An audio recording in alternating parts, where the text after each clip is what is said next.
नमस्कार दोस्तों, स्वागत है आपका हमारे धर्मार्थ ज्ञान दर्पण यूट्यूब चैनल में। दोस्तों, मंदिर में झाड़ू लगाने से कितना फल मिलता है और प्रतिदिन मंदिर में झाड़ू लगाने से हमें कौन से पुण्य और फल मिलते हैं और मंदिर में झाड़ू लगाते समय हमें कौन सी गलती नहीं करनी चाहिए।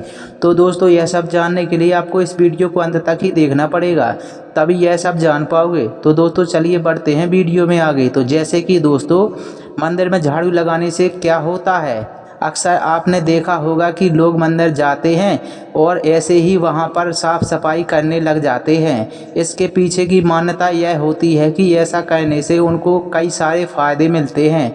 यदि आप भी मंदिर के अंदर झाड़ू लगाते हैं तो इसके फायदे के बारे में आपको पता होना चाहिए। और दोस्तों, भारत के अंदर मंदिरों में एक पुजारी को रखा जाता है और अधिकतर केस के अंदर यहाँ पर पुजारी को कोई भी पैसा नहीं दिया जाता है।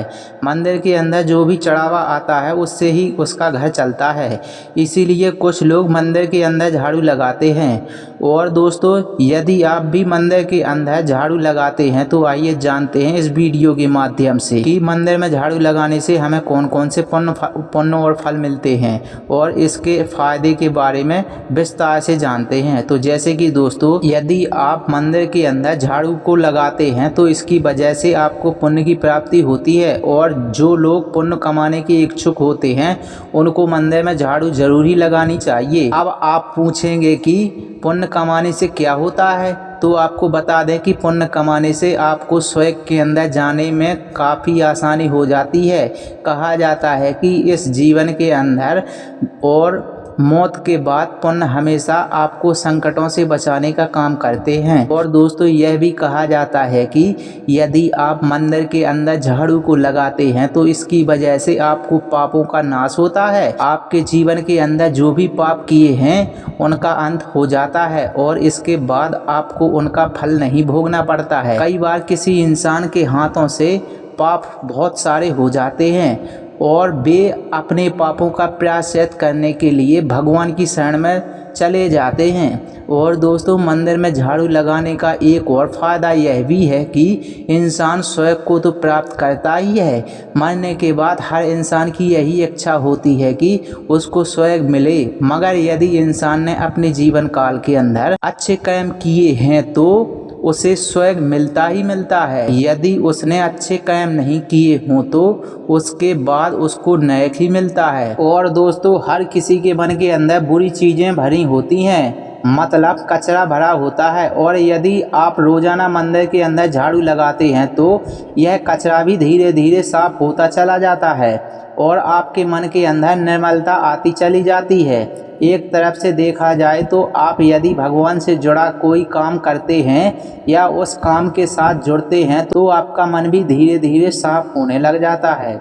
और दोस्तों, मंदिर के अंदर झाड़ू लगाने के यदि हम अन्य फायदे के बारे में बात करें तो इसकी वजह से आपको भगवान का आशीर्वाद प्राप्त होता है। और जिस किसी को भगवान का आशीर्वाद मिल जाता है उसका कल्याण होना तय ही होता है।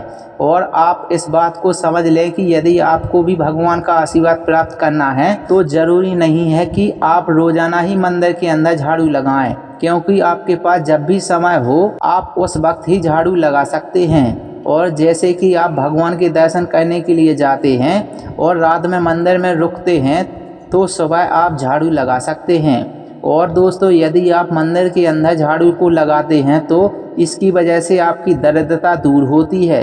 यदि आपके घर के अंदर आमदनी का कोई स्रोत नहीं है या फिर काम नहीं मिल रहा है तो रोजाना अपने पास के मंदिर में जाएं और उसके बाद वहां पर झाड़ू लगाकर आएं। यह उपाय आपको कुछ दिन करना होगा। ऐसा करने से आपकी गरीबी धीरे धीरे दूर होने लग जाएगी। यदि आपके यहाँ पर काफी अधिक आर्थिक समस्या है तो आपको मंदिर के अंदर झाड़ू लगाना चाहिए, जिससे कि आपकी काफी आर्थिक फायदे होने का चांस बढ़ जाता है।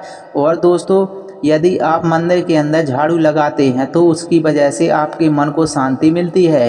इसकी वजह यह होती है कि मंदिर में एक खास प्रकार की ऊर्जा होती है और वह खास प्रकार की ऊर्जा होने की वजह से यह आपके मन के अंदर तनाव और चिंता को कम करने का काम करती है। यदि आप कभी मंदिर के अंदर गए होंगे तो आपको पता ही होगा कि वहाँ पर किस तरह की शांति मिलती है। यदि आप तनाव और डिप्रेशन जैसी समस्याओं से जूझ रहे हैं, आपको एक बार मंदिर में जरूर ही जाना चाहिए।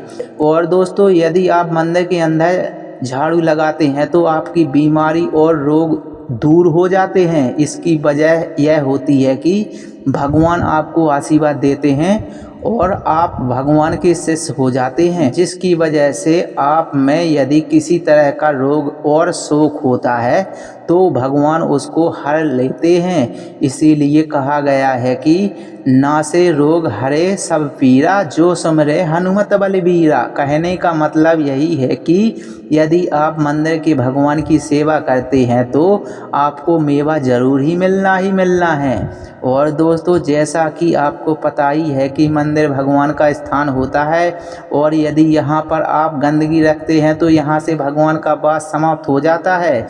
इसीलिए आपको यहाँ पर गंदगी नहीं रखनी चाहिए, क्योंकि जिन स्थानों पर गंदगी होती है वहाँ पर भगवान का वास ना होकर भूत और प्रेतों का वास हो जाता है। इसीलिए समय समय पर मंदिरों के अंदर साफ सफाई करना अधिक जरूरी हो जाती है। और दोस्तों, यदि आप मंदिर के अंदर साफ सफाई करने जाते हैं तो आपको कुछ नियमों का विशेष ध्यान रखना चाहिए। यदि आप इन नियमों को ध्यान में नहीं रखते हैं तो फिर आपको पाप भी लग सकता है।